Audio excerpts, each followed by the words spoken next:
It is time now for Truth or Fake, our daily fact-checking segment in association with the France 24 Observers. I'm joined by James Creedon. Hello, Hi, Tom. James.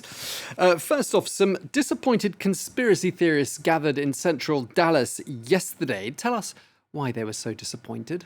Well, they had been promised that JFK Jr. JFK Sr. would reappear. Okay, so that's pretty unlikely, seeing as he was assassinated back in 1963 in Dallas. But this started on a Telegram channel, and you can see here an echo of that on Twitter. Negative 48 is one of the, contributors to the broader QAnon theory, which is pretty diffuse. You know, I suppose you could, tongue-in-cheek, but not entirely tongue-in-cheek, sum it up as a theory that baby-eating, adrenochrome-slurping paedophiles around the world. And perhaps some lizards as well. In any case, it's very much negative about Donald Trump and others. And there is this notion that he's going to make a comeback and that his JFK Jr. could be the vice president in that comeback. And also, a sort of part of that theory is that JFK Sr. didn't actually die, that there was some, replacing of him that particular fateful day in Dallas, and that he is due to make a return on the public scene. So in any case, what you had, Tom, were scenes such as these in Dallas, where some 4,000, between 4,000 and 5,000 people gathered and lined the streets of the city, expecting to see a return of JFK Sr., who would be quite elderly these days. And we're pretty sure that assassination did actually happen back in 1963, so highly unlikely. So I suppose here you have the result of people placing too much faith in, unfactual sources of information online. And so thousands of people did actually line the streets of Dallas as a result of this particular character's prognosis, or what would you say, predictions on Telegram. So this disappointment for them in Dallas yesterday. Okay, as you said, not surprising that JFK didn't show up.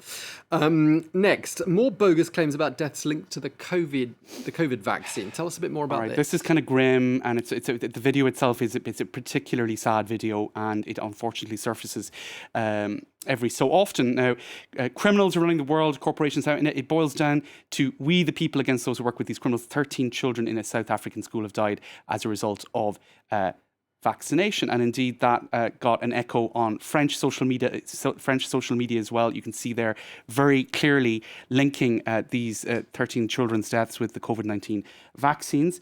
But in fact, Tom, this is something that the France 24 Observers have previously fact-checked. That video resurfaces every so often, attributed to various different false claims. This actually happened in Kenya, and it goes back to February 2020. Previously, it was claimed that they had eaten some poisoned biscuits or whatnot. It wasn't necessarily being connected to broader political trends or whatnot, or the vaccination drive. But the truth of this situation is that they were not poisoned, as one of the comments on one of the previous false claims pointed out. That they were killed in a stampede, and there is the Kenyan television evidence. If we can get some audio on that. It actually talks about the incident. Injuries in hospital. Here's an overwhelming introduction to the deaths at the school. The incident happened. Anyway, it was as I said, it was a stampede at a school, and it's very easy to ascertain the facts of that. So that video of those 13 fatalities being falsely attributed to the vaccination.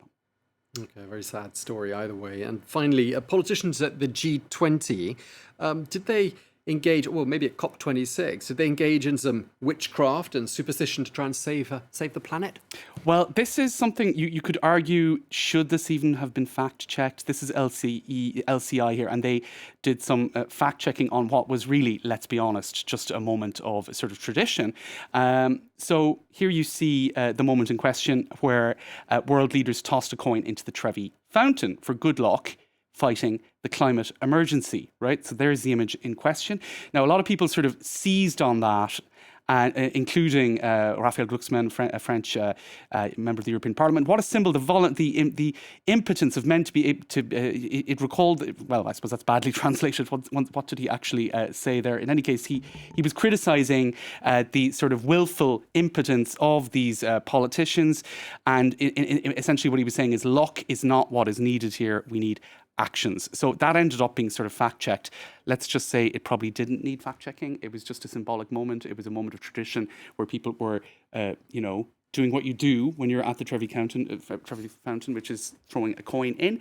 But many seized on that as in order to criticise a lack of concrete actions when it comes to the environment. Well, I stopped throwing coins in the Trevi Fountain when I saw someone with a fishing rod fishing them out with a magnet. So that's why I don't throw my coins in the Trevi Fountain anymore. Legitimate. Thank you very much indeed for today's edition of Truth or Fate. Thanks, Tom. James Creedon.